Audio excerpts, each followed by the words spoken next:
Hello, beautiful people. Welcome back to our channel. The agitation for Biafra has been for years now, and because of that agitation, groups have emerged. Several groups. It started with the likes of MASOB, BIM, IPOB, but more groups are coming up. We have now the BNG, the BNIL, that's Biafra Nations League, Biafra Nations Guard, the Asari Dokubos, Biafra Defective Government.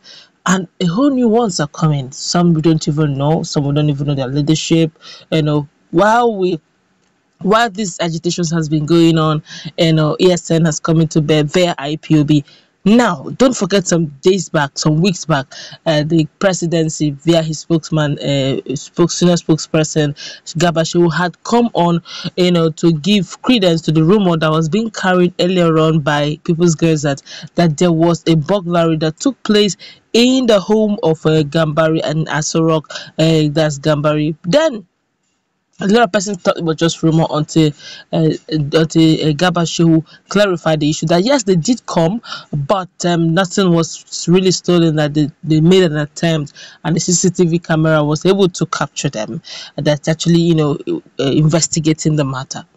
Fast forward, a new group for Biafra had come to lay very strong claims. This particular group, honestly, we have no idea who they are, where they're from, who their founding fathers are, who the owners, their leadership. But a white woman who happened to be the spokesperson, the media person to this group, had given intel information on what they have been doing, who they are, and they're warning the government of Nigeria that they're actually closer than they think. But before we go into the newspaper, if you have not subscribed to our channel, we're going to give you all the full notes now. Like and subscribe to our channel by clicking on the red subscribe button beside it.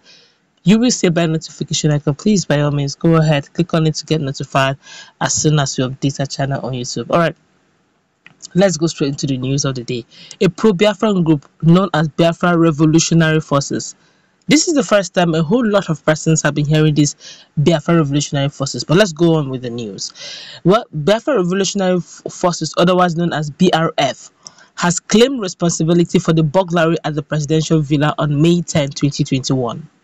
The residence of Ibrahim Gambari, the chief of staff to the president Muhammadu Buhari, was burgled on that said date. While confirming the incident at Gambari's place of abode, the presidency said the residence of Maikano Abdullahi, an admin officer at the seat of power, was also burgled on Thursday, May 6, 2021. Presidential spokesman Gabashew, who stated this, said the police has begun searching for the burglars, whom he said were captured on closed-circuit television, as CCTV. In a video clip posted on the internet a week after the attacks, the BRF claimed responsibility of the burglary and the killing of security agencies in the southeast region. A spokesperson, that's Michele Fishman, said the group is behind the UGM. Alright, he said the group is behind the UGM, that's unknown gunmen, also attacking facilities of the Independent National Electoral Commission, that's INEC, in the Igbo predominantly area, which the police indicted indigenous people of Biafra IPOB as being behind. This statement has automatically exonerated IPOB. It has also exonerated ESN, because they've been indicting them that they're actually the one behind it. Well, BRF has taken credit that they're actually the one that are doing this. All right, and let's continue with the news anyway. IPOB has pushed back the accusation, saying its militia outfit, that's Eastern Security Network, ESN, are in the bushes across the former Eastern region with a mandate to root out violent headsmen.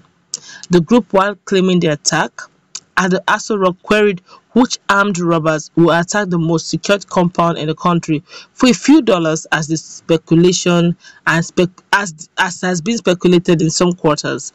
The truth is that there were no robbers, Asorok burglars. They were our teams sending a clear message to the political elite that we are everywhere, Miss Fishman said. That Miss Fishman is a white woman, but these days of the internet, anything is possible. But it looks to me like a white woman. Okay, some persons are claiming that she's not, based on social media information we're seeing. Those people have been reacting, social media users have been reacting, saying that woman that she watches, she's not a white woman, that she's actually cloned. But we'll get to give you all those loads and information by social media very soon. But let's continue with the news. The group also threatened politicians in the country, saying that time to impoverish the masses is over.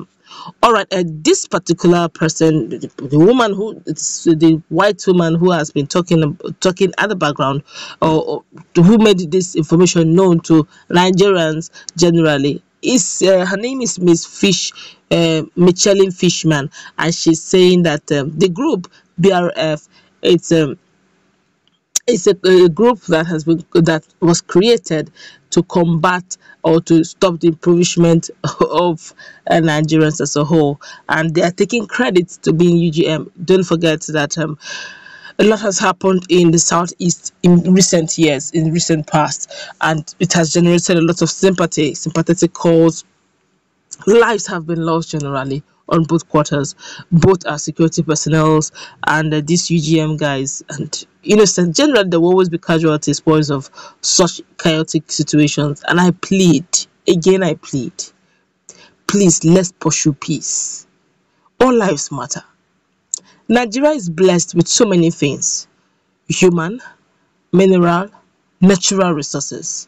The country is rich, is loaded with good things. Why must we allow corruption, greedy politicians to divide us into numbers? Some persons severally have always called out. This one will say that this is articulate for life. The other one will say he's a bat for life. Just recently, we saw the two politicians hugging because they're friends. It's just politics is just a game. They don't, it's not a do or die affair, and they don't kill themselves. When they meet in dinner parties, when they meet in places, they hug, they interact, they gist, because they just know it's just a game. But we, the citizens, we take it a notch higher, we take it a step further, and we take it to heart.